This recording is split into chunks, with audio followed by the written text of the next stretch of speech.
আসসালামু আলাইকুম প্রিয় দর্শক। বিএনপির মহাসচিব মিস্টার মির্জা ফখরুল ইসলাম আলমগীরের একটা কথা নিয়ে আজ আমি এই আলোচনাটা করব। আমি বহুবার এই অনুষ্ঠানে আপনাদেরকে বলেছি যে বাংলাদেশের যে কজন রাজনীতিবিদকে আমার খুব পছন্দ হয়, যাদের কথাবার্তায় আমি এক ধরনের পরিমিতি বোধ দেখতে পাই, তাদের মধ্যে যদি তালিকা করি সেই তালিকার শীর্ষে মির্জা ফখরুল ইসলাম আলমগীর ছিলেন। আমি প্রথম হোঁচট খাই যখন উনি ডক্টর মোহাম্মদ ইউনূসের সঙ্গে জাতিসংঘে যে 6 জন রাজনৈতিক নেতা গেলেন তাদের মধ্যে উনিও যেতে রাজি হলেন। এটা দেখে আমি সবচেয়ে হতাশ হয়েছিলাম এবং অবাকও হয়েছিলাম। বিএনপি এখানে কেন যাবে, এটা ছিল আমার প্রশ্ন। এবং তারও চেয়ে বড় প্রশ্ন ছিল, যদি বিএনপি যেতেই হয় খোদ মহাসচিব মির্জা ফখরুল ইসলাম আলমগীরকে যেতে হবে কেন? যাই হোক, সেটা অন্য প্রসঙ্গ। ওই প্রসঙ্গের মধ্যে শেষ হয়ে গেছে। নানা আলোচনা হয়েছে, সমালোচনা হয়েছে। কেউ প্রশংসা করেছেন এমন আমি এখনও শুনিনি। সমালোচনায় আমি বেশি শুনেছি এবং খোদ বিএনপি অনেক নেতার সঙ্গে এই নিয়ে আমার কথা হয়েছে।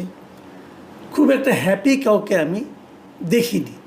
তারপর উনি গিয়েছেন, নিশ্চয়ই নিজস্ব বিবেচনার উপর নির্ভর করে উনি গিয়েছেন, অথবা এমনও হতে পারে ওনার দলীয় প্রধান ওনাকে যেতে ইনস্ট্রাকশন দিয়েছেন, সেটাও হতে পারে। আমি জানি না আসলে কি ঘটেছে, কিন্তু সাধারণ একজন মানুষ হিসাবে, দেশের একজন নাগরিক হিসাবে আমার একটা পছন্দ হয়নি। এরপর আর কি ঘটলো যে নিয়ে আজকে আলোচনা করতে হবে, সেটা হলো যে ওখানে যাওয়ার পর ওনারা কী করেছেন না করেছেন সব খোঁজখবর নিতেও চাইনি, দরকারও মনে করি নাই। কিন্তু শনিবার দিন মানে 27 তারিখে, গতকালকে আমাদের সময়, গতকালকে তাদের সময় আরও একটু আগে, নিউ ইয়র্কে এনআরবি কানেক্ট ডে নামে একটা অনুষ্ঠান হয়েছে। যারা নাকি বিদেশে আছেন আর কি, নন রেসিডেন্ট যারা আছেন, তাদের নিয়ে একটা অনুষ্ঠান হয়েছে। সেই অনুষ্ঠানে অনেকে বক্তব্য রেখেছেন। সেখানে প্রফেসর ইউনূস ছিলেন সেই অনুষ্ঠানের প্রধান অতিথি। উনি কথা বলেছেন। কেবলমাত্র রেজিস্টার্ড লোকরা ওখানে ঢুকতে পেরেছেন যতটুকু আমি জেনেছি। তার মধ্যে প্রফেসর ইউনূসের সঙ্গে বাংলাদেশ থেকে যে সমস্ত পলিটিশিয়ান গিয়েছেন তারাও সেখানে উপস্থিত ছিলেন। এবং সেখানে মির্জা ফখরুল ইসলাম আলমগীর কী বলেছেন সেই কথাটা নিয়ে আজকে আলোচনা। তিনি সেখানে বলেছেন যে অন্তর্বর্তীকালীন সরকারের যে উপদেষ্টা, প্রধান উপদেষ্টা ডক্টর মোহাম্মদ ইউনূস, তার বিভিন্ন উন্নয়নমূলক কার্যক্রমের উনি ওখানে ভূয়সী প্রশংসা করেছেন। প্রফেসর ইউনূস নানা ধরনের উন্নয়নমূলক কাজকর্ম করেছেন এবং সেগুলোর ব্যাপক প্রশংসা করেছেন মির্জা ফখরুল ইসলাম আলমগীর। আচ্ছা, ডক্টর ইউনূস গত 1 বছরে কী কী উন্নয়নমূলক কাজ করেছেন বলেন তো ভাই আপনি একটু। আমি একটু স্মরণ করার চেষ্টা করলাম উনি কী কী উন্নয়নমূলক কাজ করেছেন। উনি খুব গুরুত্বপূর্ণ কাজ কী করেছেন? গুরুত্বপূর্ণ কাজের মধ্যে হতে পারে যে ওনার গ্রামীণের জন্য আগাম কিছু কর অব্যাহতি নিয়েছেন।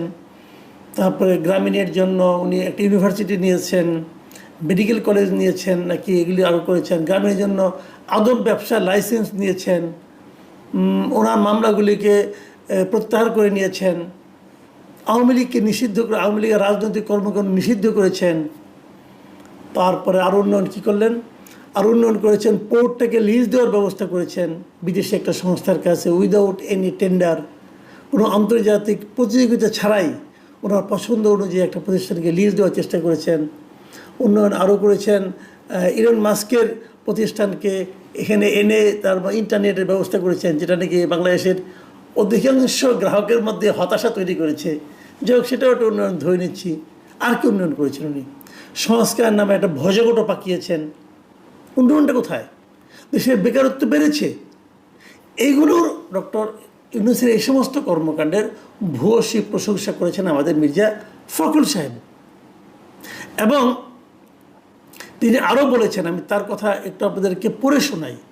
তিনি বলেছেন, গণতান্ত্রিক, সমৃদ্ধ এবং দুর্নীতিমুক্ত দেশ গঠন করার যে স্বপ্ন ছিল শহীদ প্রেসিডেন্ট জিয়াউর রহমানের, তার সমস্ত কথাগুলো প্রফেসর ইউনূসের কথায় বের হয়ে আসছিল।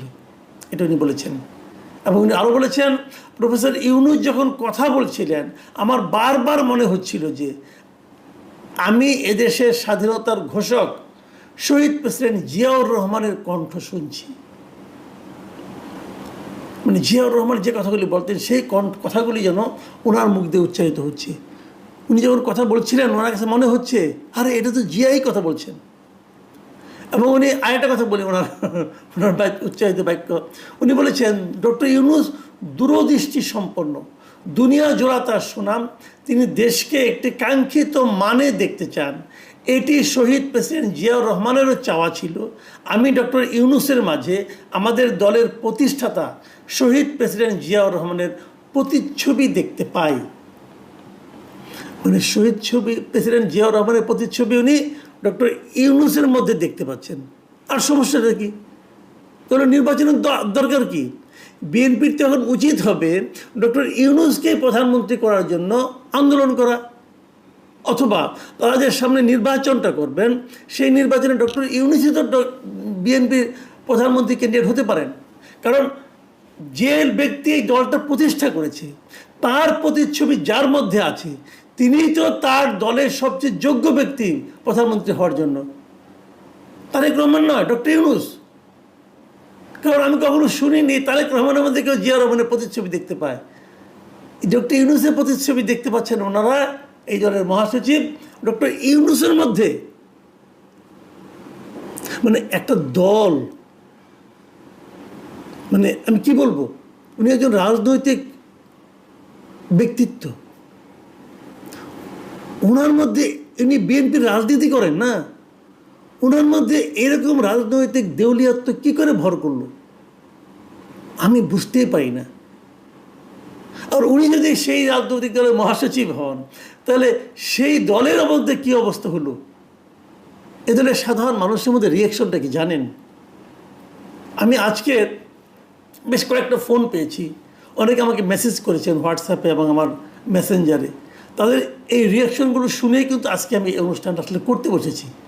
আমি এটা দেখার পর সকালে আমি এটা নিয়ে একটা আমার যে চ্যানেল আছে এই কথা চ্যানেলে, এই চ্যানেলে আমি একটা মানে জরিপ দিয়েছিলাম যে এই কথাটাতে মানুষ কি মনে করে।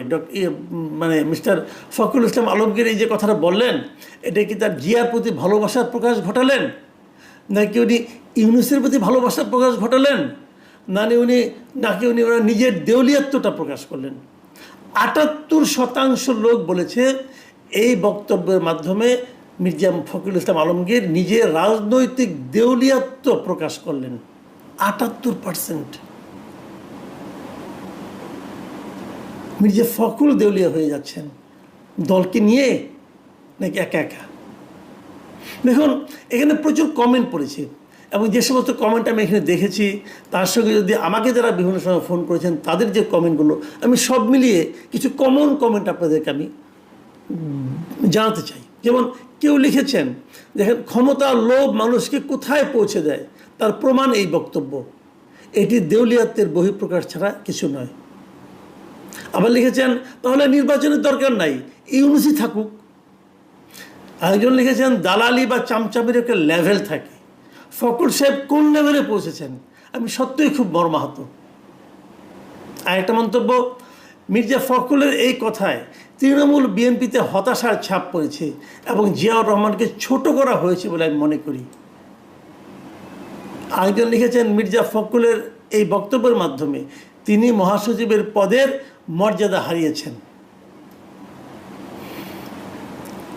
আরেকজন লিখেছেন যে মির্জা ফখরুল ইসলাম আলমগীর সাহেবকে আমি একজন জেন্টেলম্যান লোক ভাবতাম, কিন্তু ওনার মুখ থেকে এইসব কথা শুনে মনে হয় বয়স বাড়ার সাথে সাথে ওনার সেন্সলেস হয়ে যাচ্ছেন।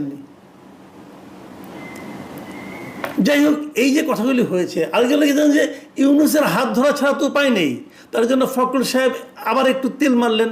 মূল কথা হলো তাদের নির্বাচন দরকার, যার জন্য নিজের অবস্থান যে কতটা নিচে নামাচ্ছে তা হয় ফখরুল সাহেব টের পাচ্ছেন না, পরে বুঝবে ইউনূস কি জিনিস। যাই হোক, আর সমালোচনা করে লাভ নাই, আমি কেবল আরেকটা বক্তব্য বলে শেষ করছি। আমাকে একজন লোক লন্ডন থেকে আমাকে ফোন করেছিলেন। এই ভদ্রলোক মাঝে মাঝে আমাকে বিভিন্ন ইস্যুতে ফোন টোন করেন, তার নিজস্ব মতামত বলেন। উনি ওনার পিতার রেফারেন্স দিয়ে বললেন যে ওনার বাড়ি নওগাঁ।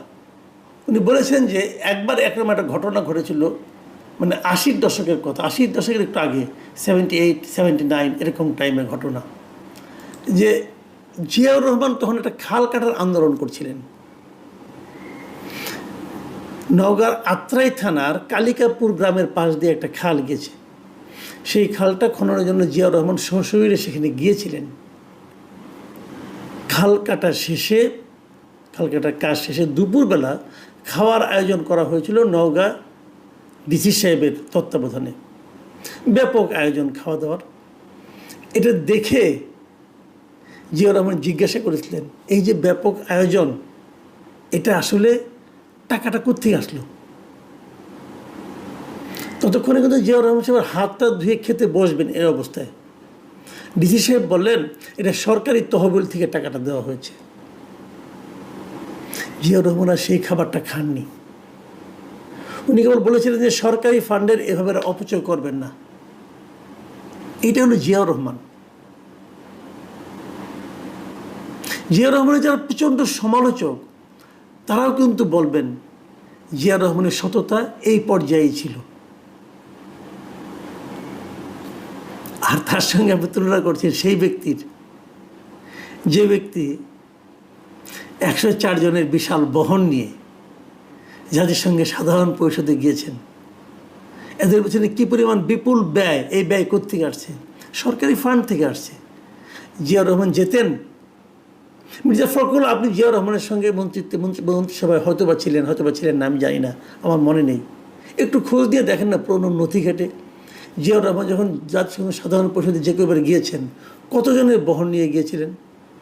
এবং জিয়ার সেই গমনগুলো কি বর্তমানে চেয়ে কম আলোচিত, কম ফলপ্রসূ হয়েছিল? আপনি কার সঙ্গে কার তুলনা করছেন? এইসব প্রবীণ রাজনীতিবিদের শুভবুদ্ধির উদয় হোক, এটুকু কামনা করা ছাড়া তো আমাদের আর কিছু করার নেই। প্রিয় দর্শক, এখন এই পর্যন্তই। আল্লাহ হাফিজ।